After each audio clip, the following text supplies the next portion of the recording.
You've been misled about death. The moment your heart stops, your journey doesn't end. It begins. For centuries, people have feared death, imagining it as a void, an eternal nothingness, or a distant heaven or hell. But what if death is far more structured? What if it follows a precise sequence, a path mapped out for thousands of years? The Tibetan Book of the Dead isn't just a vague spiritual text.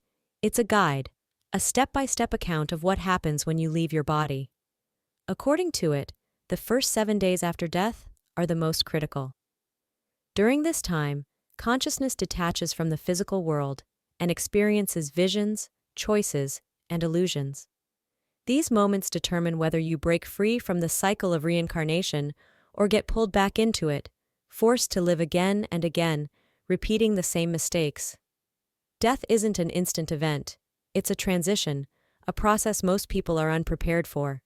When the physical world fades, your mind becomes sharper than ever. The Tibetan Book of the Dead describes this as entering the bardo, an intermediate state between life and rebirth. For the first time, you experience reality without a body. Your senses dissolve, but your awareness intensifies. You may see your lifeless body and the people mourning you, but you feel detached, as if watching a dream. This is just the beginning of a much greater journey. At first, there's a sense of freedom and clarity, but confusion can quickly set in. If you don't understand what's happening, panic and attachment to your former life can trap you. Your state of mind at the moment of death shapes everything that follows. Fear and resistance can pull you back into the cycle of reincarnation, while recognizing the truth can set you free. The Tibetan Book of the Dead teaches that after death, you encounter the clear light of reality, a brilliant, boundless light that represents your true nature. If you recognize and merge with this light, you escape the cycle of rebirth entirely. But most people fail. The light is overwhelming and unfamiliar, and instead of embracing it, they recoil, seeking comfort in the familiar. This missed opportunity leads to illusions shaped by memories, fears, and desires, pulling you deeper into the bardo. The bardo is a mirror of your own mind. The visions you experience, whether beautiful or terrifying, are projections of your consciousness. If you lived with kindness and love, the bardo reflects that. If you lived with cruelty and selfishness, you face those consequences. These aren't punishments but reflections of your own mind. The key to escaping these illusions is recognizing them for what they are. If you see through them, they dissolve. If you believe in them, you remain trapped in the cycle of reincarnation. The Tibetan masters understood this and trained their minds to prepare for death. They knew that the bardo is not just an afterlife realm, but a reflection of the mind you have right now. After death, there's no escape from your own consciousness. Every thought becomes a reality, every fear becomes a force, and every attachment pulls you back into the cycle of suffering. The journey through the bardo is a test of awareness. You encounter gods and demons, but these beings are not external forces, they are projections of your subconscious.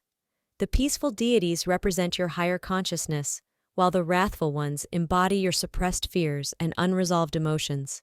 If you recognize them as illusions, they dissolve. If you react with fear or attachment, you remain trapped. The final stage of the bardo presents the ultimate choice: to surrender and break free from the cycle of rebirth, or to cling to attachments and be reborn. Most souls fail to recognize this choice, mistaking it for instinct or destiny. They are drawn to familiar lights and memories, which lead them back into the cycle of existence. The Tibetan teachings emphasize that true liberation requires letting go of all attachments and recognizing the illusions for what they are. The bardo is not just about death, it's a reflection of life itself. The same illusions, attachments, and fears that trap souls in the afterlife are present in everyday life. The Tibetan Book of the Dead is a guide for waking up, not just after death, but while you're still alive. If you can master your mind now, you won't be lost in the bardo when you die. If you can let go of attachments in this life, you won't be pulled back into the cycle of suffering in the next. The teachings warn that the way you live now determines how you will experience the bardo. If you don't control your mind in life, you won't control it in death. If you don't see through illusions now, you won't see through them later. The cycle of birth, life, and death doesn't stop on its own. It only ends when you make the choice to break it. That choice starts now, with awareness, mindfulness, and detachment from the illusions of life. The Tibetan masters understood that the mind creates reality, both in life and after death. Heaven and hell are not places, they are states of mind.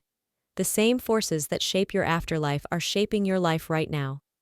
If you don't wake up to this truth, you will remain trapped in the cycle, repeating the same patterns endlessly. The Tibetan Book of the Dead is not just a guide to the afterlife, it's a wake-up call. It teaches that the bardo is not a distant event, but a process happening in every moment.